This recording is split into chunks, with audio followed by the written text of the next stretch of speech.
Hi everyone, it's Alexis here. I've been wanting to record a video for you all week, but it's been a bit crazy my end. Um, yeah, it's coming to you this morning, Monday the 21st of December. And I just really wanted to record a personal message for you all, just to tell you what I'm thinking at the moment and give you a bit of a background to what's been going on. So as you know, Peter set up Home Instead Watford 11 years ago, and he was inspired by the poor care that his Aunt Marge had received when she was in residential care. She had dementia. And in that 11 years, since November 2010, when we opened our doors, we've looked after hundreds and hundreds of people, all who want to remain in their own home. And one of the things that I've always been really passionate about is that we're delivering care in my community. So I grew up in Bushey. My mum and dad still live in Bushey. I went to school in Northwood.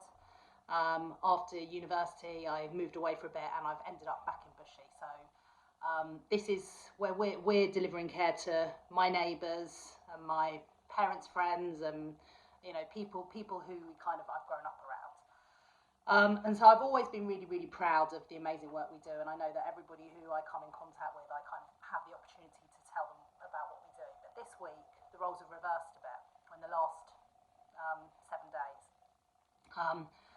And I've actually become a family member of a client. I'm usually quite a private person. I don't really talk at work about what happens in my private life. So I'm going to share my story today. I'll try not to get emotional, but I think it's really important that I'm able to tell you what's been going on and how I feel about it. So my brother-in-law, Mike, is my sister's husband. He's had stage 4 bowel cancer for 7 years.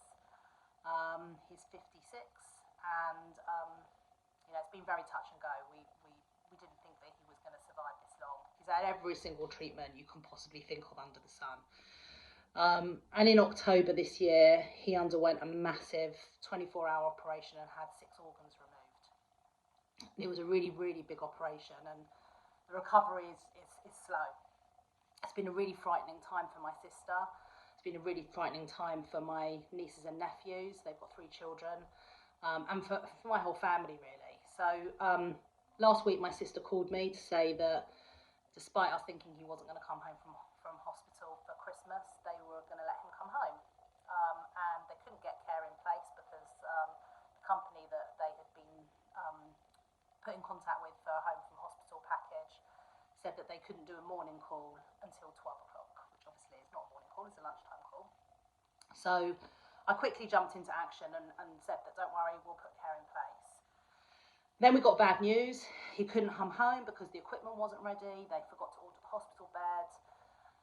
Familiar stories that I know you probably all will have seen with your own clients. He'd lost way too much weight. They wanted to put a feeding tube down. They really fought against this. They wanted him to come home.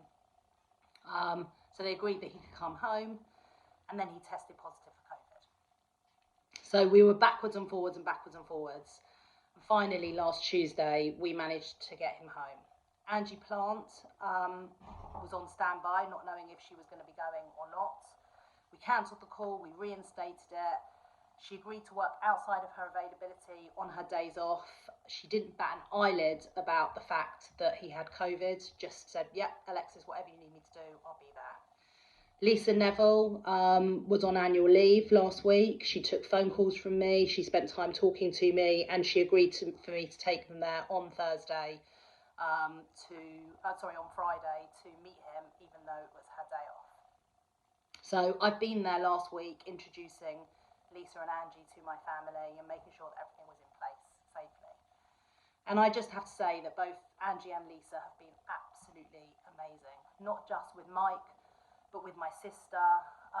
They've been reassuring, they've been calm, they've been patient. Mike's not in a good place emotionally, he's really struggling.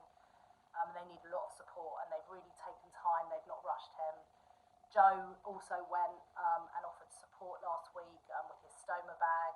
He's got a double stoma, and took time and spent a whole hour and gave some advice to my sister. So really the team has really pulled together, even to the point that when I turned up last Thursday, there was a Christmas card from Home Instead, which I don't know who had sent that and arranged it, but somebody had just arranged it. It just kind of all happened seamlessly.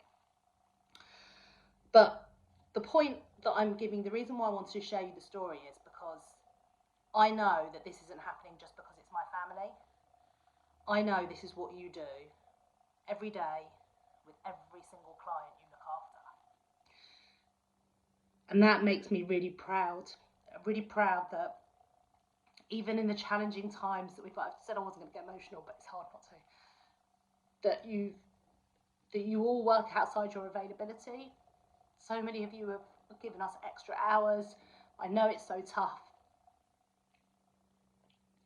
but you really support. You've really got to understand the support that you give is just outstanding.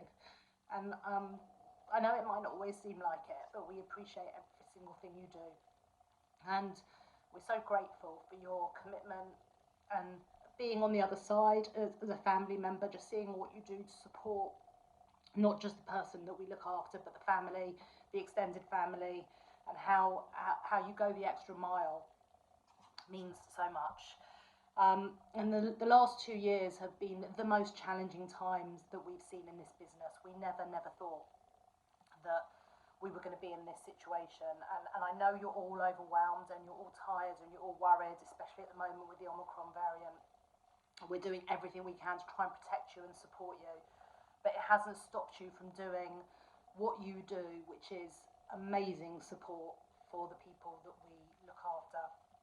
So I just want to say thank you from the bottom of my heart, not just as Alexis, the owner of Homestead Watford, but also as a family member for everything that you do for all of the people we look after and all their families.